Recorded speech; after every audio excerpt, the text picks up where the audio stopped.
তোমরা যারা কল্যাণ ইউনিভার্সিটির আন্ডারে বিভিন্ন কলেজগুলোতে সেকেন্ড সেমিস্টারে পরীক্ষা দেবে, তোমাদের কিছু প্রশ্ন রয়েছে এবং তোমরা বারবার সেগুলোর কমেন্ট করেছো। তো সেই কিছু প্রশ্নের উত্তর আজকের এই ভিডিওতে দেবো। তো তোমরা ভিডিওটা সম্পূর্ণ দেখলে আশা করি অবশ্যই তোমাদের কাজে লাগবে। তো তোমরা ভিডিওটা শেষ পর্যন্ত দেখতে থাকো। আর যারা চ্যানেলে নতুন আছো, চ্যানেলটা অবশ্যই সাবস্ক্রাইব করে দিও এরকমই ভিডিও পাওয়ার জন্য। আর যারা সেকেন্ড সেমিস্টার পরীক্ষার জন্য সাজেশন কপি সংগ্রহ করতে চাইছো, তোমরা স্ক্রিন দেওয়া নম্বরে যোগাযোগ করতে পারো।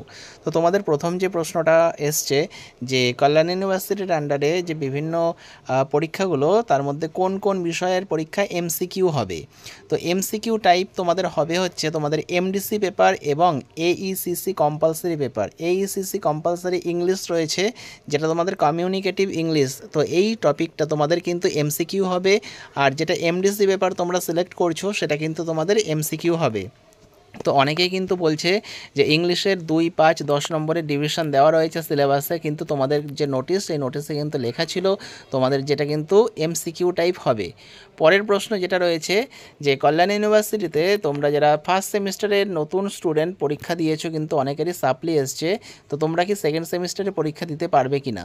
তো তোমাদের জানাই, তোমাদের ফার্স্ট সেমিস্টারে যে কটা বিষয়ে সাপ্লি থাক না কেন, 1, 2, 3টে, তো তোমরা কিন্তু পরের সেমিস্টার অর্থাৎ সেকেন্ড সেমিস্টার পরীক্ষার ফর্ম ফিল আপও করতে পারবে এবং পরের সেমিস্টারে কিন্তু পরীক্ষায় বসতেও পারবে। শুধুমাত্র যাদের যেই বিষয়টিতে তোমাদের সাপ্লি এসেছে ফার্স্ট সেমিস্টারে, তোমাদের সেই বিষয়ের পরীক্ষাটা তোমাদের পরের বছর দিতে হবে। যদি 1-2 নম্বর কম থাকে, তোমরা রিভিউর জন্য অ্যাপ্লাই করতে পারো। রিভিউতে যদি পাস হয়ে যায়, তাহলে তোমাদের নতুন রেজাল্ট কলেজ থেকে দেওয়া হবে। আর যদি পাস না হয়, সেক্ষেত্রে সেই বিষয়ের পরীক্ষাটা তোমাদের পরের বছর নতুন স্টুডেন্টদের সঙ্গে দিতে হবে। এর পরের প্রশ্ন যেটা ছিল যে কল্যাণ ইউনিভার্সিটির আন্ডারে যে সেকেন্ড সেমিস্টারের পরীক্ষা হতে চলেছে, সেটা কোন বিষয়ে কত নম্বরের পরীক্ষা হবে।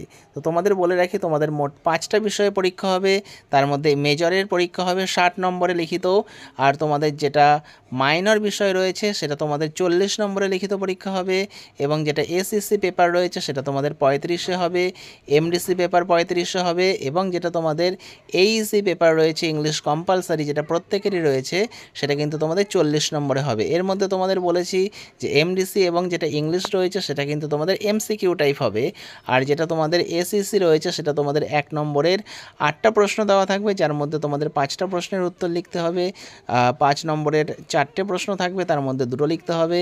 এবং 10 নম্বরের 4টে প্রশ্ন থাকবে, তার মধ্যে 2টো প্রশ্নের উত্তর লিখতে হবে। আর মেজর পেপারের ক্ষেত্রে তোমাদের 2 নম্বরের 15টা প্রশ্ন দেওয়া থাকবে, তার মধ্যে 10টার উত্তর লিখতে হবে। আর 5 নম্বরের 6টা প্রশ্ন দেওয়া থাকবে, তার মধ্যে তোমাদের 4টের উত্তর লিখতে হবে।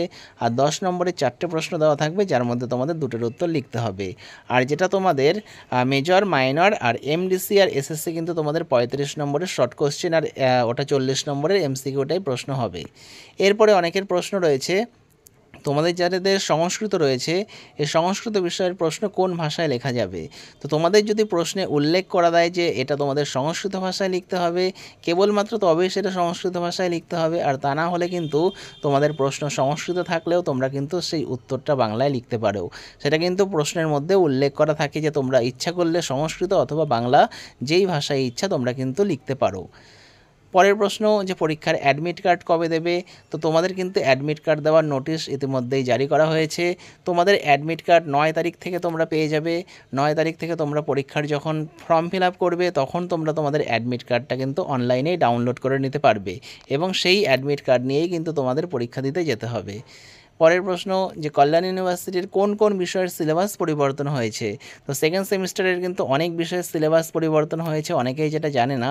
তো তোমাদের জানিয়ে রাখি, এমডিসি পেপারের সিলেবাস, এমডিসি পেপার তোমরা যারা ফার্স্ট সেমিস্টারে যেগুলো পড়েছো, সেটাই কিন্তু তোমাদের সেকেন্ড সেমিস্টারে সিলেবাস রয়েছে। মাইনরও তাই, মাইনর সাবজেক্টগুলো তোমরা ফার্স্ট সেমিস্টারে যেগুলো সিলেবাস ছিল, সেকেন্ড সেমিস্টারে কিন্তু সেটাই রয়েছে। অর্থাৎ তোমাদের কিন্তু সেই সিলেবাস অনুযায়ী পড়তে হবে যেটা ফার্স্ট সেমিস্টারে ছিল। তো মাইনর বিষয় কিন্তু তোমরা সিলেক্ট করতে পারবে এমডিসি এবং মাইনরটা। তো এমডিসি ও মাইনর বিষয়ে তোমরা কোনটা নিতে পারবে। তোমরা প্রথম সেমিস্টারে ধরো কেউ ইতিহাস নিয়েছো মাইনর হিসাবে, তো সেকেন্ড সেমিস্টারে কিন্তু ইতিহাস বাদে অন্য বিষয়ে তোমরা নিতে পারো। একই রকমভাবে এমডিসি বিষয়ে ধরো কেউ ভূগোল নিয়েছো, ডিজাস্টার ম্যানেজমেন্ট, তো সেক্ষেত্রে তোমাদের কিন্তু অন্য যে কোনো টপিক চুজ করতে হবে ভূগোল বাদে। তোমরা রাষ্ট্রবিজ্ঞান নিতে পারো, লোকাল সেলফ গভর্নমেন্ট রয়েছে, লাইব্রেরি সায়েন্স রয়েছে, এছাড়া অন্যান্য অনেক টপিক রয়েছে, তো সেগুলো তোমরা সিলেক্ট করতে করতে পারো। তো এক কথায় বলতে পারি যে তোমাদের যেটা ফার্স্ট সেমিস্টারে তোমরা এমডিসি আর মাইনর নিয়েছো, তো সেটা কিন্তু আর সেকেন্ড সেমিস্টারে নিতে পারছো না। ওই দুটো বাদে অন্য যে কোনো পেপার কিন্তু তোমরা নিতে পারো। সেকেন্ড সেমিস্টারের পরীক্ষা সংক্রান্ত আর কোনো প্রশ্ন থাকলে তোমরা নিচে করতে পারো।